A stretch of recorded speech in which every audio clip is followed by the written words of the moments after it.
بسم الله الرحمن الرحيم. السلام عليكم ورحمة الله وبركاته.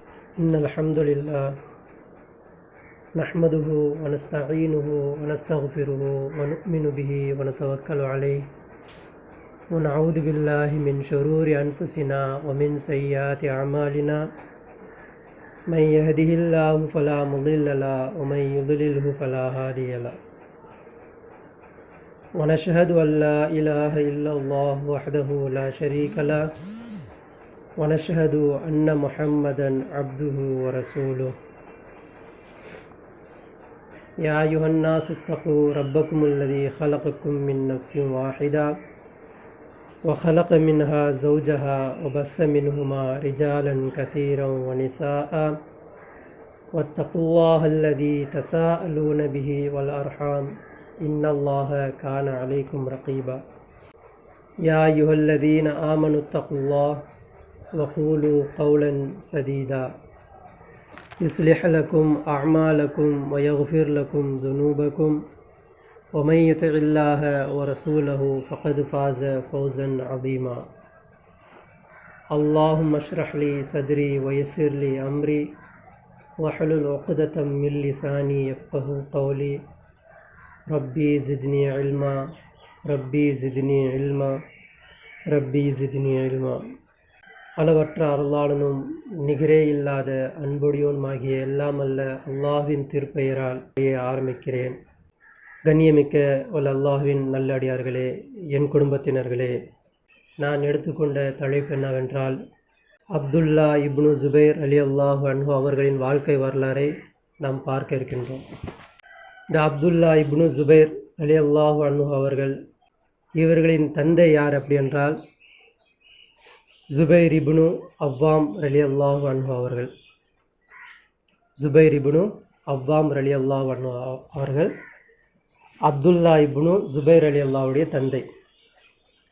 இவர்களின் தாய் யார் என்றால் அஸ்மா ரலியல்லாஹு அன்ஹுமா.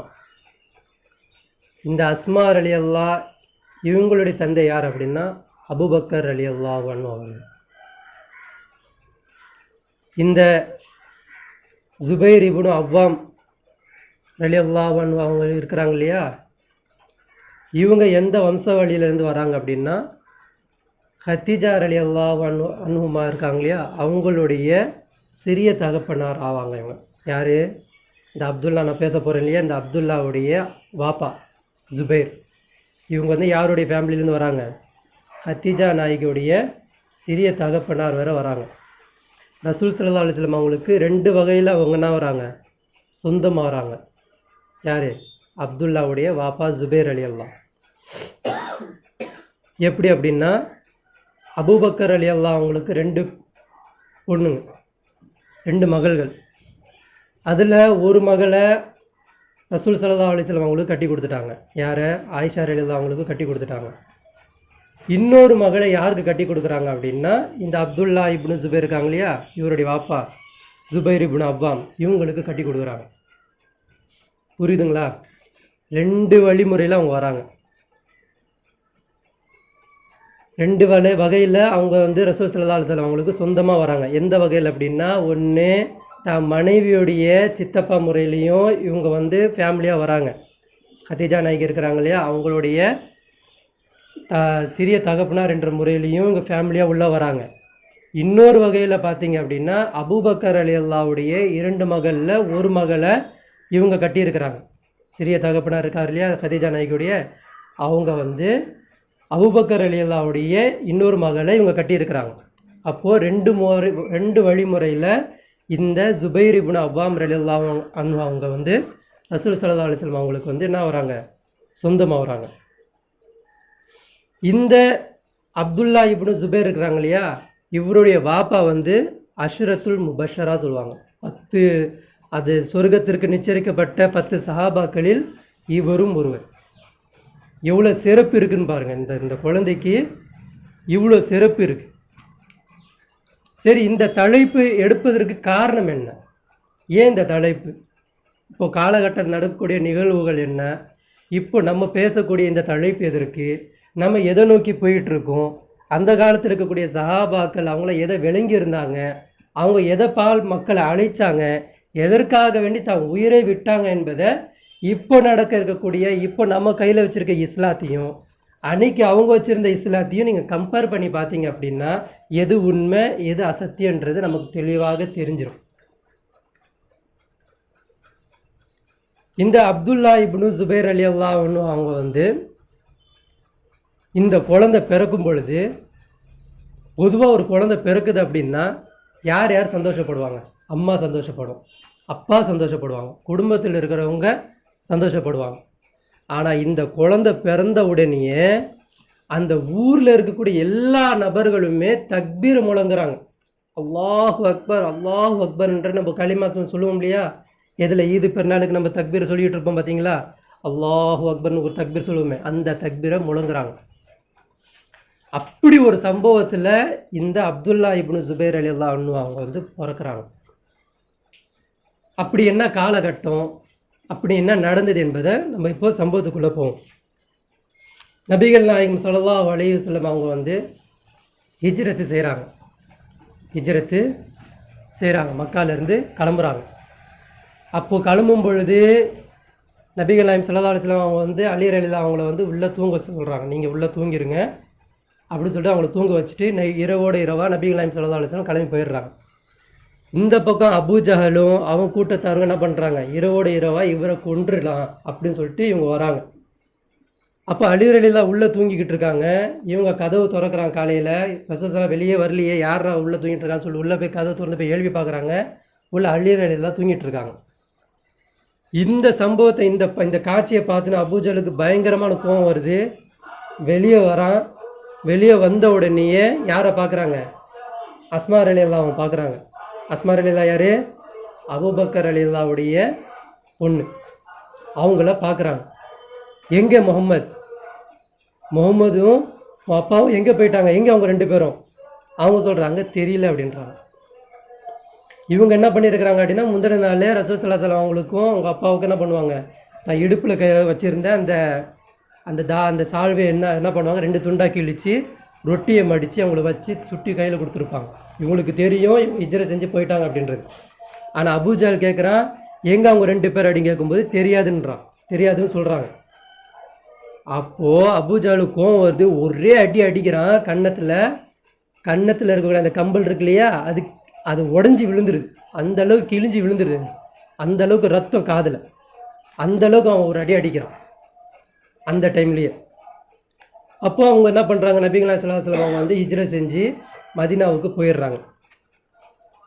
இந்த பக்கம் அஸ்மா ரலியல்லாஹு இன்னும் என்ன ஆகல, இன்னும் ஹிஜ்ரை செஞ்சு இவங்க வரல. இங்கே மதீனாவில் என்ன நடக்குது அப்படின்னா, மதீனாவில் ஹவுஸ் கஸ்ரத் சொல்லிட்டு ஒரே தகப்பனுக்கு பிறந்த 2 குழந்தைங்க. இதெல்லாம் ஒரு பெரிய வரலாறு, நான் கொஞ்சம் ஷார்ட்டாக சொல்லிட்டு போகிறேன். ஒரே தகப்பனுக்கு பிறந்த ஹவுஸ்ன்ற ஒரு குழந்தை, கஸ்ரஸ்ன்ற ஒரு குழந்தை. இவங்க என்ன பண்ணுறாங்க அப்படின்னா, இந்த ஹவுஸு ஒரு குளமாக மாறிக்கிட்டே வருது, கஸ்ரஸ்ன்றது ஒரு குளமாக மாறிக்கிட்டே வருது பிற்காலத்தில். அவங்களுக்குள்ளே என்ன ஆயிடுது அப்படின்னா, ஒற்றுமையே இல்லை. அண்ணன் தம்பிங்க அந்த ஃபேமிலிக்குள்ளே என்ன இல்லை, ஒற்றுமையே இல்லாதனால பிற்காலத்தில் என்ன ஆயிடுறாங்கன்னா எதிரிகளாகவே மாறிடுறாங்க. அண்ணன் டீம்லேருந்து ஒருத்தன் வந்து அடிச்சிட்டான்னா தம்பி டீம்லேருந்து ஒருத்தன் போய் அடிச்சிருவான். இது காலங்காலமாக மதீனாவில் நடந்துக்கிட்டே இருக்குது. மதீனாவில் இந்த சண்டை நடந்துக்கிட்டே இருக்குது காலங்காலம். இதை வந்து யாராலையும் தீர்வு காண முடியல. இதை என்ன பண்ணுறாங்கன்னா, நபிகள் நாயகம் ஸல்லல்லாஹு அலைஹி வஸல்லம் அவங்க வந்து ஹிஜ்ரை செஞ்சு உள்ளே வந்தோடனே மதீனாவுக்கு முதல் சீர்திருத்தம் செய்கிறாங்க, ஒற்றுமையை நிலைநாட்டுறாங்க. நீங்கள் 2 பேருமே அண்ணன் தம்பிகள்லேருந்து வந்த கூட்டம் தான், உங்களுக்குள்ளே என்ன இருக்கக்கூடாது, சண்டை இருக்கக்கூடாது, நீங்கள்லாம் ஒற்றுமையாக மாறுங்கன்னு சொல்லிட்டு ஒற்றுமையை நிலைநாட்டுறாங்க. யார்? நபிகள் நாயகம் ஸல்லல்லாஹு அலைஹி வஸல்லம் அவங்க. ஆனால் அங்கே இருக்கக்கூடிய யஹூதி இருப்பான் இல்லையா, இருப்பான் இல்லையா, அவனுக்கு இந்த விஷயம் பிடிக்கல. அவன் எப்படிப்பட்டவன் அப்படின்னா, கஸ்ரஸ்காரங்க வந்து இவனை அடிக்கணும்னு சொல்ல ஆயுதம் கேட்டால் இவன்கிட்ட தான் போய் வாங்கணும். ஹவுஸ் குளத்தில் அவங்களும் ஆயுதம் வேணும் அப்படின்னு சொல்லிட்டு போனாங்கன்னா இவன்கிட்ட தான் வாங்கணும். இன்றைக்கி இந்தியா வந்து பாகிஸ்தான் அடிக்குது, பாகிஸ்தான் வந்து இந்தியாவை அடிக்குது. 2 பேருக்குமே ஆயுதம் சப்ளை பண்ணுறவன் யார்? அமெரிக்கா. பண்ணுதா இல்லையா? 2 பேருக்கும் இவனே ஆயுதத்தை கொடுத்துக்கிட்டு அடிச்சுக்கோங்க. இவங்க 2 பேர் அடிக்கிறது என்ன பண்ணுறான், இவன் உட்காந்துக்கிட்டு குளிர் காயிறான். இதே பழக்கம் தான் அன்னைக்கு அந்த யூதர்கள் செஞ்சுக்கிட்டு இருந்தாங்க. இவன் இவன்ட்டு பொருள் கேட்பான், இவனுக்கு நல்லா தெரியும் தம்பிக்காரன் அண்ணன் அடிக்கிறதுக்கு கேட்குறான், தம்பி கூட்டத்துக்காரங்க அண்ணன் அடிக்க கேட்குறாங்க அப்படின்றது இவனுக்கு தெரியும். இவனுக்கும் இவன் சப்ளை பண்ணுவான். எப்படி கொடுப்பான் அப்படின்னா வட்டி முறையில் கொடுப்பான். எப்படி கொடுப்பான்? வட்டி முறையில் கடனை கொடுப்பான். அவங்க என்ன பண்ணுவாங்க, காலத்துக்கு இவன் மேலே எதிர்கொள்ளாமல் இவன்கிட்ட என்ன இருப்பாங்க, எப்பவுமே கடனாளியாகவே இருப்பாங்க. ஆனால் 2 கூட்டம் அடிச்சுக்கிட்டே இருக்கும். இந்த மாதிரி இவன் பழக்கத்தில் இவன் ஜாலியாக இருந்தான். ஆனால் இன்றைக்கி ரசூல் ஸல்லல்லாஹு அலைஹி வஸல்லம் வந்தோடனே எல்லாரும் ஒற்றுமை ஆகிட்டாங்க. இவன்கிட்ட யார் எந்த பொருளை வாங்குறது கிடையாது, இவன்கிட்ட வட்டிக்கும் போகிறது கிடையாது, எல்லாமே போனதுனால இந்த யூதனுக்கு பயங்கர கோவம். அப்போ என்ன பண்ணுறான் அப்படின்னா சூனியம் செய்கிற மாதிரி சொல்கிறான். நான் யாரெல்லாம் ஹிஜ்ரை செஞ்சு வந்திருக்கீங்களோ உங்களுக்கெல்லாம் நான் சூனியம் செஞ்சிட்டேன். முகமதுக்கும் சரி அவர்களை ஏற்றுக்கொண்ட தோழர்களுக்கும் சரி யாருக்குமே ஆம்பளை குழந்தையே பிறக்காது. எப்படி சொல்கிறான்? ஆம்பளை குழந்தையே பிறக்காது, உங்களுக்கு நான் சூனியம் செஞ்சிட்டேன்னு சொல்லிட்டு என்ன பண்ணுறான் அந்த யூதன் சொல்கிறான். அந்த காலகட்டமும் அதே மாதிரி நடக்குது, சூழ்நிலை அதே மாதிரி மாறுது. ஆம்பளை குழந்தை ஹிஜ்ரை செஞ்சு வந்த அவங்களுக்கு ஆம்பளை குழந்தையே பிறக்கலை.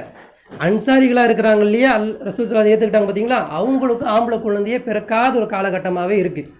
அவங்களுக்குள்ள ஒரு பயமும் வந்துடுது. அது 1 மாதமோ 2 மாதமோ வச்சுக்கோங்களேன், அது எத்தனை மாதம் சொல்லப்படல. அவங்களுக்குள்ள ஒரு பயமே வந்துடுது. என்னடா இது, இவன் செஞ்ச சூழ்நிலை உண்மையிலே இருக்கதா, அவன் சொன்ன மாதிரி யாருக்கும் ஆம்பளை குழந்தை பிறக்கலையே, அப்படியே பிறந்தாலும் இறந்து போயிடுது, இது என்னது இது அப்படின்ற மாதிரி முஸ்லீம்குள்ளேயே ஒரு பயம் ஒரு மாதிரி அப்படியே இருக்கிறாங்க. இப்போ இந்த டைமில் இங்கே என்ன நடக்குது, மக்காலிருந்து அஸ்மா ரலியல்லாஹு என்ன பண்ணுறாங்க, ரலியல்லாஹு அன்ஹுமா இவங்க என்ன பண்ணுறாங்க, ஹிஜ்ரை செஞ்சு போகிறாங்க. எப்படி போகிறாங்க? கர்ப்பமாக போகிறாங்க. கர்ப்பமாக ஹிஜ்ரை செஞ்சு மதீனாவுக்கு போகிறாங்க. ஒட்டகத்தில் நம்மளாம் சொல்லுவோம், அந்த அந்த குடல் இறங்கிருச்சு அப்படின்னா, அந்த பை இறங்கிருச்சு அப்படின்னா தலையில் அடிப்படும், அதை ஆட்டக்கூடாது, அது குலுங்கக்கூடாது, பன்னீர் கூட உடஞ்சிரும் அப்படிலாம் நம்ம சொல்லுவோம். ஆனால் மார்க்கத்திற்காக வேண்டி, அல்லாஹ்வுடைய மார்க்கத்திற்காக வேண்டி எந்த சுச்சுவேஷனில் அவங்க ஹிஜ்ரை செஞ்சுருக்காங்கன்னு பாருங்கள். பன்னீர் கூட உடையிற ஸ்டேஜில் அவங்க அந்த மார்க்கத்திற்காண்டி ஹிஜ்ரை செய்கிறாங்க. எந்த அளவுக்கு அப்படின்னா உணவு இல்லை, தண்ணீர் தாகமாக நிலையில் அவங்க என்ன பண்ணுறாங்க, ஹிஜ்ரை செஞ்சுருக்கிறாங்க. அது பிற்காலத்தில் சொல்லுவாங்க, இந்த குழந்தைய நான் ஹிஜ்ரை செஞ்சேன், எந்த நிலைமையில் செஞ்சேன் அப்படின்னா தாகத்தில் நிலையில் தண்ணி கூட இல்லாத நிலையில் நான் ஹிஜ்ரை செஞ்சேன் யா அல்லாஹ், அது உண்மையாக இருந்தது அப்படின்னா இன்னைக்கு இந்த குழந்தை செஞ்ச தியாகத்தை நீ ஏற்றுக்கொள் யா அல்லாஹ் சொல்லிட்டு பிற்காலத்தில் இந்த நிலைமையை அவங்க சொல்லி காட்டுவாங்க. இந்த அஸ்மா ரலியல்லாஹு அவங்க தாகத்தான நிலையில் என்ன பண்ணுறாங்க, அந்த மதீனாவில் அவங்க உள்ளே நுழையிறாங்க, மதீனாவோட எல்லைக்கு நுழையிறாங்க. அந்த குழந்தை பிறகுது. குழந்தை பிறந்த உடனேயே அஸ்மா ரலியல்லாஹு அன்ஹுமா அவங்களுக்கு தெரியுது என்னன்னு, மதீனாவில் இந்த மாதிரி ஒரு குழப்பமான ஒரு செய்தி நடந்துக்கிட்டு இருக்கு. அவங்கெல்லாம் சூனியம் வச்சிட்ட மாதிரி சொல்கிறாங்க, ஆம்பளை குழந்தையே பிறக்கலன்னு சொல்கிறாங்க. இப்போ அந்த குழந்தைய எடுத்து பார்க்குறாங்க, அது ஆம்பளை குழந்தையாக இருக்குது. அப்போ அந்த குழந்தைய பிறந்தோடனே ஒரு தாய் என்ன பண்ணுவா, தன் மகன் பால் கொடுப்பாளா இல்லையா, அந்த குழந்தைய கொண்டு போய் நேராக ரசூல் ஸல்லல்லாஹு அலைஹி வஸல்லம் மட்டும் தான் காட்டுவேன்ற மாதிரி அந்த வழியில் அவங்களே பிரசவத்தை பார்த்துக்கிட்டு அவங்களே அந்த குழந்தைய எடுத்துக்கிட்டு மறுபடியும் அந்த ஒட்டகத்தில் உட்காந்துக்கிட்டு அந்த குழந்தைய எடுத்துகிட்டு போய் ரசூல் ஸல்லல்லாஹு அலைஹி வஸல்லம் அவங்களுடைய சபைக்கு வராங்க. அந்த குழந்தையோடு வரும்பொழுது தாத்தா பார்க்குறாரு. தாத்தா யார்? அபூபக்கர் ரலியல்லாஹு. தாத்தா அந்த குழந்தைய பார்க்குறாரு. என்ன குழந்தை செய்தி கேட்கும் பொழுது ஆம்பளை குழந்தைன்ற சொல்லப்படுது. அந்த மதீனாவில் இருக்கக்கூடிய ஹிஜ்ரை செஞ்சு வந்த எல்லா சஹாபாக்களுமே, அன்சாரி தோழர்கள் எல்லா சஹாபாக்களுமே அந்த குழந்தைக்காக வேண்டி தக்பீர் சொன்னாங்க.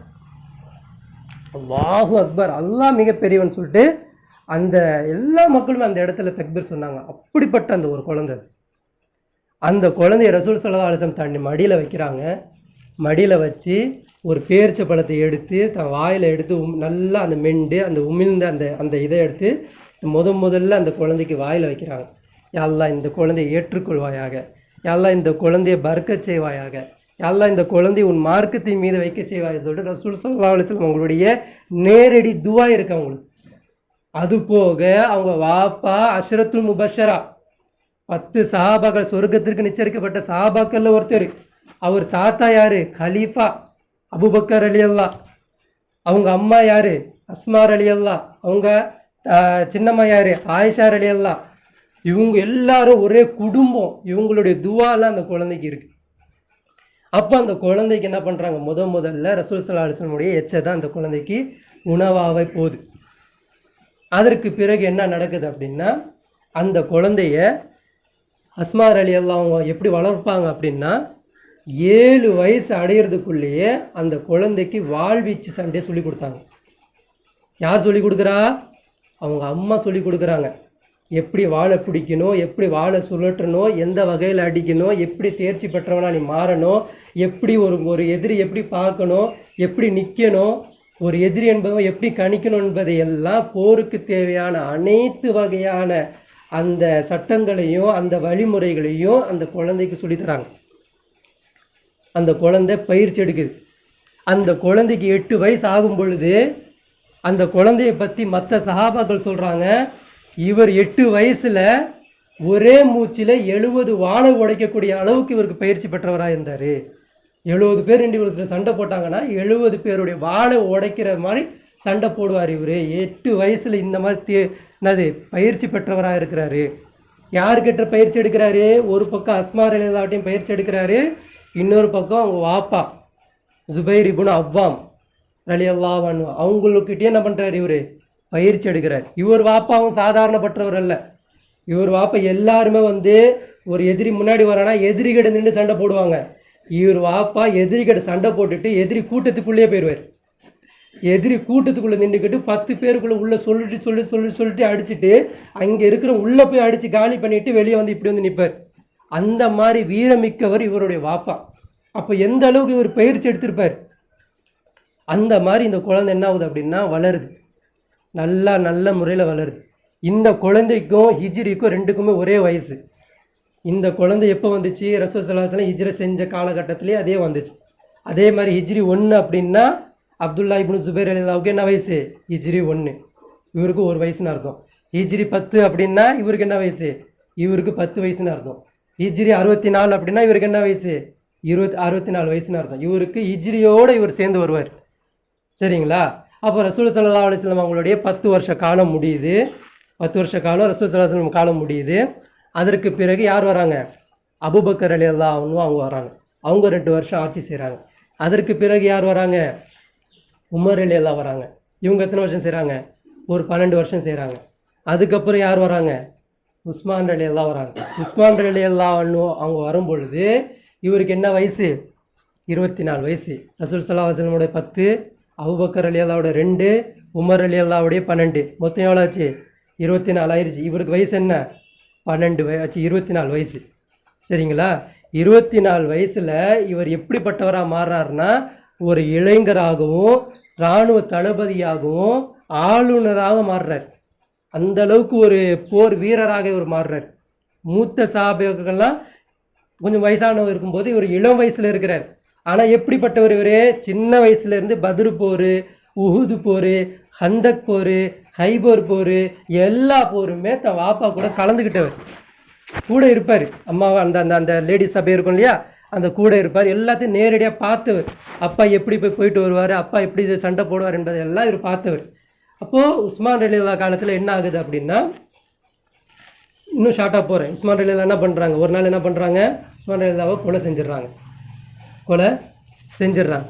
இந்த கொலை செஞ்சோன்னே என்ன ஆயிடுது அப்படின்னா, மதீனாவில் நிம்மதியாக இருந்த மதீனா நிசப்தமாக மாறிடுது. ஒரே நைட்டு ஃபுல்லாக என்ன ஆகுது? ஒரே நெருப்பு கொந்தளிக்கிறது, மக்கள் ஓடுறது, மக்கள்கிட்ட ஒரு அமைதியான நிலவே இல்லாமல் கூச்சலும் ஓடுறக்கூடிய நிலைமை மாறிடுச்சு. ஏன்னா கலீஃபா இறந்துட்டாங்க.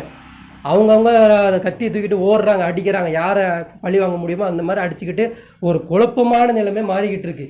இந்த டைமில் யார் பையத் வாங்குறாங்க?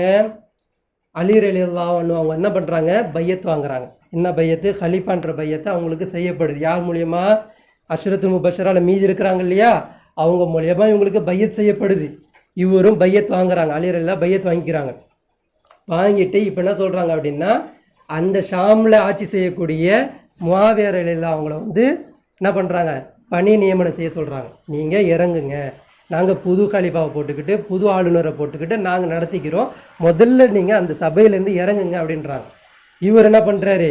மாட்டேன் அப்படின்றார். முடியாது, நான் அந்த கொலைக்கு பழி தீர்க்க போகிறேன்னு சொல்லிட்டு அந்த ஒரு சாக்கை வச்சுக்கிட்டு என்ன பண்ணுறாரு அப்படின்னா இவர் தொடர் ஆட்சி நடத்திக்கிட்டு இருக்கார். இந்த ஆட்சியில் என்ன ஆகுது, ஒரு நாள் இதை பற்றி பேசி பேசி பேசி பேசி சண்டை போட்டு ஜமல் யுத்தம் அப்படி இப்படிலாம் போய் நிறைய சம்பவம் இருக்குது. இந்த ஜமல் யுத்தத்தில் தான் யார் வந்திருக்காங்கன்னா இந்த அப்துல்லா இப்னு ஜுபைர் இருக்கார் இல்லையா, இவருடைய வாப்பா ஜுபைர் இப்னு அவ்வாம் ரலியல்லாஹு அவங்க வந்து ஜமல் யுத்தத்தில் ஆயிஷா ரலியல்லாஹு கூட என்ன பண்ணியிருக்கிறாங்க, ஆயிஷா ரலியல்லாஹு டீமில் இருந்துக்கிட்டு அலி ரலியல்லாஹுக்கு எதிராக வந்து நின்றுருக்கார். அப்போ எல்லாரும் சண்டை போடும்போது இவர் எப்படி வந்திருக்கணும், சண்டை தானே போடணும். ரெண்டு பேருடைய ஒட்டகத்துடைய அந்த குதிரையுடைய கழுத்து சேரும் பொழுது அலி ரலியல்லாஹு பேசுகிறாங்களாம். என்னன்னு, ஜுபைர் இப்னு அவ்வாமே உங்களுக்கு ஞாபகம் இல்லையா, ரசூல் ஸல்லல்லாஹு அலைஹி வஸல்லம் இப்படி சொன்னது உங்களுக்கு ஞாபகம் இல்லையா, என்னை பாதுகாக்கணும், என் கூட நீங்கள் நிற்கணும், எனக்கு எதிராக சண்டை நடக்கும்ன்றதெல்லாம் சொன்னதெல்லாம் உங்களுக்கு ஞாபகம் இல்லையா அப்படின்னு சொல்லும் பொழுது அந்த பிற்காலத்தில் பேசப்பட்டது 20 வருஷத்துக்கு முன்னாடி பேசப்பட்ட விஷயத்தை இப்போ யார் சொன்னோன்னே அவருக்கு ஞாபகம் வந்து அதே இடத்துல அவர் என்ன பண்ணுறாரு, அந்த போர்லேருந்து விளைகிறார்.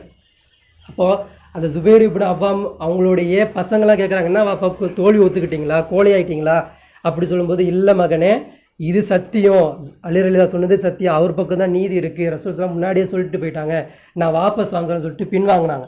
அப்போ அந்த காரிஜாக்கு உள்ளே இருந்த காரிஜாக்கு என்ன பண்ணுறாங்கன்னா அவங்க வாப்பாவுடைய காலை வெட்டி அதே இடத்துல அவர் ஷஹீதாக்கப்படுறாங்க. அவங்க வாப்பா அதே இடத்துல இறக்குறாங்க. அது ஒரு அவங்களுடைய சம்பவம் நிறையா போகும். இப்போது நம்ம வந்து அப்துல்லா இப்னு ஜுபைர் இந்த மார்க்கத்திற்காக வேண்டி என்ன தியாகம் செஞ்சார் என்பதை நம்ம பார்க்க போகிறோம். இப்போது அலி ரலியல்லாஹு அவங்களையும் என்ன பண்ணுறாங்க, கொலை செஞ்சிடுறாங்க. அலி ரலியல்லாஹு அவங்களை என்ன பண்ணுறாங்க, கடைசி வரைக்கும் அவளை கலீஃபாவை ஏற்றுக்க விட மாட்டேன்றாங்க. இவர் கலீஃபா கிடையாதுன்ற மாதிரியே பிரச்சாரம் பண்ண வைக்கிறாங்க. இவருடைய கலீஃபாவுடைய சட்டத்தை ஏற்றுக்க மாட்டேன்னு சொல்லிட்டு அவங்க எதிராகவே நிற்கிறாங்க. யார், ஷாமில் ஒரு கூட்டம் நிற்கிது. அப்போ அலி ரலியல்லாஹு ஒரு நாள் கொலை செய்யப்படுறாங்க.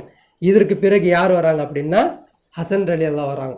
ஹசன் ரலியல்லாஹு வந்து என்ன பண்ணுறாங்க அப்படின்னா அவங்க வந்து எதிர் பேசி பார்க்குறாங்க, முடியல. ஒரு காலகட்டத்தில் என்ன பண்ணுறாங்க, தான் ஆட்சியை கொண்டு போய் முஆவியா ரலியல்லாஹு போய் கொடுத்துறாங்க. ஏன்னா முஸ்லீம் மத்தியில் ரொம்ப குளறுபடி அதிகமாக சண்டை நடந்துக்கிட்டு இருக்கு. இன்னொன்று ரசூல் ஸல்லல்லாஹு அலைஹி வஸல்லம் சொன்ன அந்த முன்னறிப்பு ஞாபகப்படுத்துகிறாங்க. 30 வருஷத்தில் முடியும், என்னாச்சு கலீஃபாவுடைய ஆட்சி 30 வருஷத்தில் முடியுன்றதை ஞாபகப்படுத்திக்கிட்டு என்ன பண்ணுறாங்க, கொண்டு போய் இந்தா வாப்பா நீனே வச்சுக்கோ இந்த ஆட்சியை சொல்லிட்டு அவங்க கையில் கொடுத்துட்டு வந்துடுறாங்க. இப்போது ஹசன் ரலியல்லாஹு அவங்களும் என்ன பண்ணுறாங்க, அவங்களுக்கு விஷம் கொடுக்கப்பட்டு அவங்களும் மௌத்தாயிடுறாங்க, இறந்து போயிடுறாங்க. இதற்கு பிறகு என்ன நடக்குது அப்படின்னா மக்காவில் மதினாவில் 2 பேர் முரணாக நிற்கிறாங்க. யார் அப்படின்னா ஹுசைன் ரலியல்லாஹு அவங்களும் இந்த அப்துல்லா இப்னு ஜுபைர் ரலியல்லாஹு இவங்க 2 பேருமே எப்படி இருக்கிறாங்கன்னா முரணாக நிற்கிறாங்க. யாருக்கு முரணா, முஆவியா ரலியல்லாஹு அவங்களுக்கு முரணாக நிற்கிறாங்க. இப்போ முஆவியா ரலியல்லாஹு என்ன பண்ணுறாரு அப்படின்னா இவங்க 2 பேரையுமே கூப்பிட்றாங்க. ஹசன் ரலியல்லாஹுவையும் கூப்பிட்றாங்க, ஹுசைன் ரலியல்லாஹு அவங்களையும் கூப்பிட்றாங்க, அப்துல்லா இப்னு ஜுபைர் ரலியல்லாஹு இவங்களையும் கூப்பிட்றாங்க. கூப்பிட்டு உட்கார வச்சு, ஏன்னா ஃபேமிலி இல்லையா, ரசூலுல்லாஹ்வுடைய ஃபேமிலி, இவங்க டைரக்ட் ஃபேமிலி, இவங்க கூப்பிட்டு உட்கார வச்சு பேசுகிறாங்க. என்னன்னு இங்கே பாருங்கள். எனக்கு பிறகு என்ன சொல்கிறாரு, எனக்கு பிறகு ஏன் மகனை நான் கலீஃபாவாக ஆக்க போகிறேன். டைரெக்டாக சொல்கிறேன், எனக்கு பிறகு என் மகன் யசீதை நான் கலீஃபாவாக ஆக்க போகிறேன், இதுக்கு நீங்கள்லாம் என்ன பண்ணணும், பையத்து செய்யணும் அப்படின்னு சொல்லும்பொழுது ஹுசைன் ரலியல்லாஹு உட்காந்துட்டு இருக்காங்க. ஆனால் அப்துல்லா இப்னு ஜுபைர் ரலியல்லாஹு என்ன பண்ணுறாங்கன்னா எழுந்திரிச்சு நின்று வாய்ஸை ரீஸ் பண்ணுறாங்க, சத்தமாக சொல்கிறாங்க, முஆவியா அவங்களே உங்களுக்கு தெரியாதா, முஹம்மது நபி ஸல்லல்லாஹு அலைஹி வஸல்லமுடைய கலீஃபா இப்படி இருந்ததா, அபூபக்கர் ரலியல்லாஹு இப்படி தேர்வு செய்யப்பட்டாங்களா, உமர் ரலியல்லாஹு இப்படி தேர்வு செய்யப்பட்டாங்களா, உஸ்மான் ரலியல்லாஹு இப்படி தேர்வு செய்யப்பட்டாங்களா, நீங்கள் எந்த வழிமுறை எடுத்துக்கிறீங்க அப்படின்னு சொல்லிட்டு அந்த சபையில் எல்லாரும் பையத் செஞ்சுட்டு இருக்கும்போது சின்ன சின்ன தாபீன்கள் தபா தாபீன்கள் சின்ன சின்ன சஹாபாக்கள்லாம் அவங்க பையத் செஞ்சுட்டு இருக்கும்போது இவர் ஏஞ்சி நின்று பேசுனதை அந்த அவமானம் தாங்க முடியாமல் முஆவியா என்ன பண்ணுறாங்க அப்படின்னா எனக்கு எதிராக யார் இந்த இடத்துல பையத் செய்ய மாட்டேன்னு சொல்கிறீங்களோ அவங்களுடைய சொத்தையும் அவங்களுடைய ரத்தத்தையும் நான் ஹலால் ஆக்கிடுவேன் அப்படின்றாங்க. அதாவது என்னது, தலை துண்டாக்கிடுவேன் அப்படின்றாங்க அந்த இடத்துல சொல்கிறாங்க. அப்போது ஹுசைன் ரலியல்லாஹு சொல்கிறாங்க, அப்துல்லா இப்னு ஜுபைர் 2 பேருமே சொல்கிறாங்க, நீ என்ன வேணால் செஞ்சுக்கோ, எங்களுடைய பையத்து எங்களுடைய ஆதரவு உனக்கு கண்டிப்பாக கிடைக்காது, நாங்கள் தரவே மாட்டோம் அப்படின்றாங்க. சரிங்களா? அப்போ என்ன நடக்குது அப்படின்னா அவங்க சொல்லிட்டு வந்துடுறாங்க. வந்ததுக்கு பிறகு இப்போ ஹிஜ்ரி எவ்வளோ நடக்குது அப்படின்னா ஹிஜ்ரி 60ஆம் ஆண்டுக்கிட்ட நடக்குது. இந்த ஹிஜ்ரி 60ஆம் ஆண்டுக்கிட்ட என்ன நடக்குது அப்படின்னா இந்த சொல்லிட்டு வந்துட்டாங்க இல்லையா, அதுக்கப்புறம் என்ன ஆகுது அப்படின்னா முஆவியா ரலியல்லாஹு இறந்துடுறாங்க. இறந்ததுக்கு பிறகு ஹிஜ்ரி 61ஆம் ஆண்டு யார் வரா, சொன்ன மாதிரி யார் வரா? யசீத் இப்னு முஆவியா என்ன பண்ணுறாரு அப்படின்னா அந்த கலீஃபாவோட இடத்துக்கு வரார். இவர் வந்தோடனே இவர் என்ன பண்ணுறாரு அப்படின்னா முதல்ல ஹுசைன் ரலியல்லாஹு கிட்ட தான் என்ன பண்ணுறாரு, பையத் கேட்குறாரு. உங்கள் பையத் எனக்கு முக்கியமாக வேணும், உங்கள் பையத் வேணும்னு கேட்குறாரு. அப்போ அந்த காலகட்டம் தான் அந்த ஹுசைன் ரலியல்லாஹு என்ன பண்ணுவாங்க, ஹஜ்ஜுக்கு கிளம்பி போயிருப்பாங்க. அந்த கூஃபாவாசிகள் எல்லா பேரும் அவங்க என்ன பண்ணியிருப்பாங்க, லெட்ரு கடிதம் போடுவாங்க. இவர் என்ன பண்ணுறாரு, எங்கள் ஷாம் பிரதேசத்துலையும் சிரியா பிரதேசத்துலையும் எல்லா பிரதேசத்தையும் என்ன பண்ணுறாரு, மிரட்டி பையத் வாங்கிட்டு இருக்காரு. யார்கிட்டையும் வந்து அன்பான முறை இப்படிலாம் பையத் வாங்க மாட்டேங்கிறாரு. எங்களுக்கு ஓட்டு நீ போடல அப்படின்னா உன் தலையை துண்டாக்கிடுவோன்ற மாதிரிலாம் எனக்கு இது பண்ணுறாங்க. நீங்கள் தான் எங்களை பாதுகாவலாக இருக்கணும், எங்களுக்கு நீங்கள் தான் வந்து நிற்கணும்னு சொல்லிட்டு என்ன பண்ணுறாங்க, அவங்கெல்லாம் கடிதம் போடுறதை பார்த்துட்டு இவங்க என்ன பண்ணுறாங்க, இப்போ நான் போக வேண்டிய இடம் ஹஜ்ஜுக்கு கிடையாது, நான் போக வேண்டிய இடம் இதுதான், நான் இங்கே தான் போகணும்னு சொல்லிட்டு என்ன பண்ணுறாங்க, இந்த கர்பலா மைதானத்துக்கு வராங்க. இந்த யசீத் இப்னு முஆவியா இருக்கார் இல்லையா, இவர் என்ன பண்ணுறாரு அப்படின்னா மதீனால யாரெல்லாம் பையத் வாங்கலையோ, பையத் கொடுக்க மாட்டேன்றாங்களோ அவங்களையெல்லாம் 1,00,000க்கும் மேற்பட்ட சஹாபாக்களை கொண்டிருக்கார். எத்தனையோ முஸ்லீம் பெண்களை வந்து என்ன பண்ண கர்ப்பளிக்கப்பட்டிருக்கிறாங்க. ஒரு காலகட்டத்தில் அவங்க கணவர்களை கண்ணுக்கு முன்னாடி வெட்டிட்டு அந்த பெண்களை அந்த இடத்துல நின்று சூறையாடி இருக்கிறாங்க. இது முஸ்லீம் ஆட்சி நடக்கப்படுமா, இது முஸ்லீம் ஆட்சியா இது எல்லாம் நம்ம என்ன பண்ணணும் அப்படின்னா கணிச்சு பார்க்கணும். அப்போ என்ன நடக்குது அப்படின்னா இதெல்லாம் பண்ணிட்டு இருக்கும்போது தான் இவர் என்ன பண்ணுறாரு, யார் அப்துல்லா இப்னு சுபைர் என்ன பண்ணுறாரு, மதீனால என்னால் இருக்க முடியாது, மதீனால இருந்தால் நானும் இவங்களுக்கு எதனா சண்டை போடக்கூடிய நிலைமை வந்துடும். இப்போ இந்த ஊரை விட்டு காலி பண்ணி நான் அபயம் பெற்ற மக்காவில் போய் தஞ்சம் புகுந்துக்கலாம், அங்கே போய் உட்காந்துக்கலாம். அங்கே உட்காந்து இவங்க என்ன பண்ண மாட்டாங்க, சண்டைக்கு வர மாட்டாங்க, என் கூட சண்டை போட மாட்டாங்கன்னு சொல்கிறதுக்காண்டி மதீனாலேருந்து என்ன பண்ணுறாங்க, அது நிர்பந்திக்கிற நிலையில் என்ன பண்ணுறாருன்னா நான் மதீனாலேருந்து என்ன பண்ணிடுறாரு, மக்காவுக்கு வந்துடுறாரு. இந்த மக்காவுக்கு வந்ததுக்கு பிறகு தான் இந்த ஹுசைன் ரலியல்லாஹுடைய கர்பலா சம்பவம் எல்லாம் நடக்குது. அப்போ ஹுசைன் ரலியல்லாஹு இறந்துடுறாங்க. ஹுசைன் ரலியல்லாஹுவை அவங்க என்ன பண்ணுறாங்க, சாவடிச்சிடுறாங்க. அதற்கு பிறகு என்ன ஆகுது அப்படின்னா இப்போது ஹுசைன் ரலியல்லாஹு சாவடிச்ச அவங்கள வந்து கர்பலாவில் கொண்டோனையே முஸ்லீம்களுக்கு மத்தியில் இன்னும் அதிருப்தி அதிகமாகுது. உனக்கு நாங்கள் சத்தியமே உயிரை போனாலும் உனக்கு நான் பையத் செய்ய மாட்டேன் அப்படின்ற மாதிரி நிலைமை என்ன ஆகுது, அந்த மக்காவிலையும் அந்த கூஃபாவிலையும் அந்த மதினாவிலையும் சிரியாலையும் ஷாம்லேயும் கொஞ்சம் மக்கள் என்ன பண்ணுறாங்க, இவனுக்கு எதிராக நிற்கிறனால இப்போ என்ன பண்ணுறான் அப்படின்னா இவங்க எல்லாரும் யாருக்கு ஆதரவு கொடுக்குறாங்கன்னா அப்துல்லா இப்னு சுபைர் ரலியல்லாஹுக்கு ஆதரவு கொடுக்குறாங்க. நீங்கள் இருக்கிற வரைக்கும் எங்களுக்கு போதும், நீங்கள் நில்லுங்க, உங்களுக்கு துணையாக நாங்கள் நிற்கிறோம், இந்த அஹ்லுல் பைத்தை காப்பாற்றுங்க. அதுவும் வரலாறு எப்படி எழுதுறாங்கன்னா இவர் அஹ்லுல் பைத்தை காப்பாற்றுறதுக்கான தான் நின்றுருக்காரு. ஆனால் இவரை பற்றி என்ன சொல்கிறாங்க அப்படின்னா இவர் அஹ்லுல் பைத்துக்கெலாம் நிற்கல அப்படின்ற மாதிரிலாம் சொல்கிறாங்க. ஆனால் அஹ்லுல் பைத்தை தான் இவருக்கு என்ன பண்ணியிருக்கிறாரு, அந்த குடும்பம் ஹுசைன் ரலியல்லாஹுவோட குழந்தையை காப்பாற்றணும், அந்த குடும்பத்தை காப்பாற்றணுங்காண்டி அந்த குடும்பத்திற்கு என்ன பண்ணியிருக்கிறாரு, இவர் ஒரு அடைக்கலமாக நின்றுருக்கார். அப்போ என்ன பண்ணுறாங்க அப்படின்னா யசீத் என்ன பண்ணுறான், அங்கேருந்து ஒரு ஷாம்லேருந்து ஒரு கூட்டத்தை அனுப்பிடுறான். நீங்கள் போயிட்டு என்ன பண்ணுங்கள், மக்காவில் போயிட்டு அவனை நின்னாங்க பண்ணுங்கள், பகிரங்கமாக அவனுக்கு எனக்கு பையத் செய்ய சொல்லுங்கள். அப்படி செய்ய சொல்லலைன்னா அவன் தலையை அறுப்பேன்ற மாதிரி என்ன பண்ணுறான் அப்படின்னா பெரிய பெரிய மூத்த அறிஞர் இருப்பாங்க இல்லையா, வயதானவர்களாக இருப்பாங்க இல்லையா, அந்த டீமெல்லாம் சொல்லி கூட்டிகிட்டு என்ன பண்ணுறான், மக்காவுக்கு போக சொல்கிறான். அவங்க வராங்க. இவர் என்ன பண்ணுறாரு, மக்கா உள்ளே இருக்கிறார், மக்கா ஹரம் ஷெரீஃப் இருக்கு இல்லையா, மக்கா ஹரம் ஷெரீஃப் உள்ளே இருக்கிறார். மக்கா ஹரம் ஷெரீஃபில் ரசூல் ஸல்லல்லாஹு அலைஹி வஸல்லம் சொல்கிறாங்க, யார் ஒருவர் மக்காவிற்கு நுழைகிறீர்களோ நீங்கள் எப்படி நுழைங்க, தக்பீர் முழங்கியவர்களாக நுழைங்க, உங்கள் தலையை தாழ்த்தியவர்களாக நுழைங்க, சுஜி செய்யக்கூடிய நிலையில் நுழைங்க. ஏன்னா இது அல்லாஹ் பர்க்கத் செய்யப்பட்ட பூமி, அபயம் பெற்ற பூமி, இங்கே அல்லாஹ்வுக்கு பணிந்தவாறே நீங்கள் போங்க, அங்கே உயர்த்தி கூட பேசாதீங்க, அதில் ஒரு முள்ளுன்னு ஏதாவது ஒரு செடி ஏதாவது முளைச்சுன்னா அது கில்லாதீங்க, அங்கே ஒரு பறவை கூட அடிக்காதீங்க, எதையும் நீங்கள் அந்த இடத்துல எந்த ஒரு அசம்பாவியும் பண்ணாதீங்கன்னு சொல்லிட்டு அன்னைக்கு நபிகள் ஸல்லல்லாஹு அலைஹி வஸல்லம் சொல்லிட்டு போனது. ஆனால் இவங்க என்ன பண்ணுறாங்க அப்படின்னா நேராக இவங்கெல்லாம் வந்துடுறாங்க, மக்கா உள்ளே வந்துடுறாங்க. மக்கா உள்ளே வந்துட்டு முதல்ல பேசுகிறாங்க. முதல்ல என்ன பண்ணுறாங்க, ஆசை வார்த்தைகளை சொல்கிறாங்க. நீங்கள் எங்களுக்கு பணிஞ்சிட்டிங்க, எங்களுக்கு பைய செஞ்சிட்டிங்கன்னா நீங்கள் சுதந்திரமாக வாழலாம், உங்களுக்கு அதிக பொற்காட்சிகள் கொடுக்கப்படும், உங்களுக்கு உங்களுக்கு பணியில் உட்கார வைக்கப்படும், அரசு பதவி கொடுக்கப்படும், நீங்கள் எப்படி வேணாலும் வாழலாம் அப்படின்ற மாதிரி ஆசை வார்த்தைகளை எல்லாத்தையும் சொல்கிறாங்க. இவ்வளோ வார்த்தைகள் சொல்கிறாங்க. இதுக்கு நீங்கள் பண்ணிங்க, எங்கள் யசீத் இப்னு முஆவியாவுக்கு நீங்கள் என்ன பண்ணுங்கள், நீங்கள் பையத் செய்யுங்க சொல்லும்போது இவர் என்ன பண்ணுறாரு, நான் செய்ய மாட்டேன் அப்படி சொல்லிட்டு பகிரங்கமாக சொல்லிட்டு என்ன பண்ணுறாரு, ஏந்திரிக்கிறார். ஏந்திரிச்சோன்னே அவங்க இருக்கக்கூடிய அந்த மூத்தவர்களாக இருப்பாங்க இல்லையா, அவங்க என்ன பண்ணுறாங்க, குரலை உயர்த்தி பேசுகிறாங்க. என்னன்னு, நாங்கள் சொல்கிறது உனக்கு தெரியாதா, நாங்கள் என்ன சொல்கிறோன்னு புரியலையா, நாங்கள் எதுக்கு வந்திருக்கோம் தெரியுமா, நாங்கள் நினச்சா இப்போ கூட தலையை துண்டிச்சிருவோம், எங்கள் சொல் பேச்சை கேளுன்னு சொல்லிட்டு கத்தி பேசுகிறாங்க. அப்போ அப்துல்லா இப்னு சுபைர் ரலியல்லாஹு சொல்கிறாங்க, இங்கே பாரு, இது என்ன இடம் தெரியலையா, ஹரம் ஷரீஃப் உள்ளே இருக்கிறோம், இங்கே அல்லாஹ் பார்க்குறான்ற பயம் கூட இல்லையா, குரலை உயர்த்தி பேசுகிற அப்படின்னு பேசும்போது, எங்களுக்கு அதெல்லாம் முக்கியம் இல்லை, எனக்கு நீ உன் பையத்து வேணும், உன் பையத்து இல்லை அப்படின்னா நான் உங்களை கண்டிப்பாக கொலை செய்வோம் அப்படின்றாங்க. அப்போ என்ன சொல்கிறாங்க அப்துல்லா இப்னு சுபைர் ரலியல்லாஹு அவங்க வந்து, இருங்க நான் வந்து எங்கள் அம்மா கிட்டே போய் ஆலோசனை கேட்குறேன் அப்படின்றாங்க. அப்போது போகிறாங்க, போயிட்டு என்ன பண்ணுறாங்க, அம்மா கிட்டே போயிட்டு ஆலோசனை கேட்குறாங்க. அம்மா இந்த மாதிரிலாம் இவங்க வந்து எனக்கு வந்து நிறையா வந்து இப்போ பண்ணி தரேன்றாங்க, நிறையா பொற்காசுகள் தரேன்றாங்க, நிறைய செல்வம் தரேன்றாங்க, நிறைய மதிப்பு தரேன்றாங்க, எனக்கு வந்து அரசியல்லே எனக்கு வந்து ஒரு ஆளுநராக நியமிப்பேன்னு சொல்கிறாங்க, இந்த மாதிரிலாம் சொல்கிறாங்கம்மா, நான் என்ன செய்யணும் சொல்லு அப்படின்னோடனே அப்போ அவங்க அம்மா வீரமிக்க வசனமாக பேசுகிறாங்க.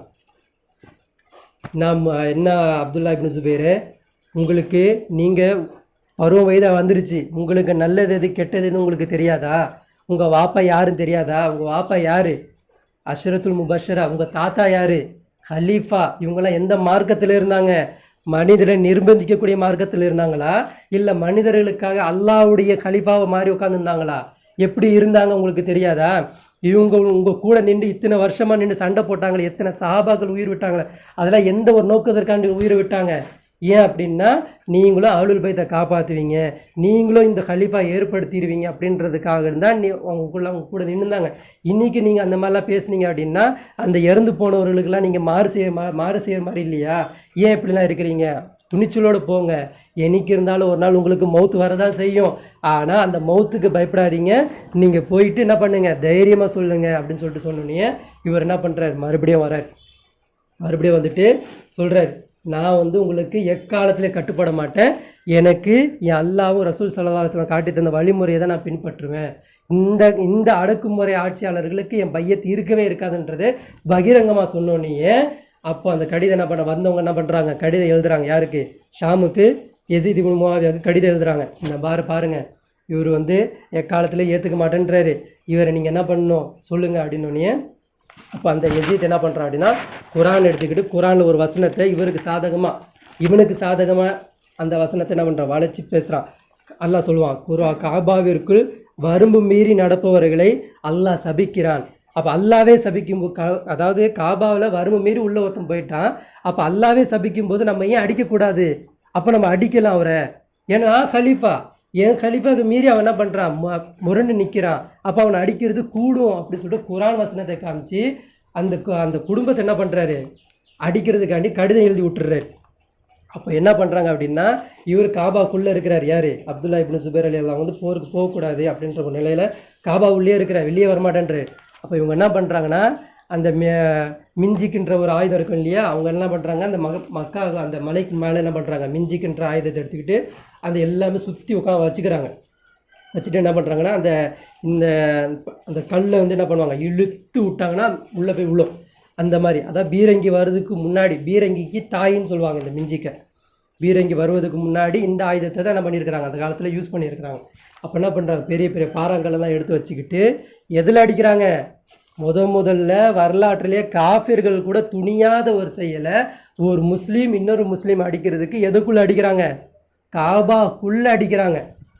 அப்போது ஒரு கல்லை தூக்கி எறிகிறாங்க, உள்ளே போய் வந்து விழுகுது, அந்த கல் கீழே பட்டோடனே ஒரு தீப்பொறி வரும் பார்த்தீங்களா, அந்த தீயில் என்ன ஆகுது அப்படின்னா காபாவோட துணி எரிய ஆரம்பிச்சிருக்கு.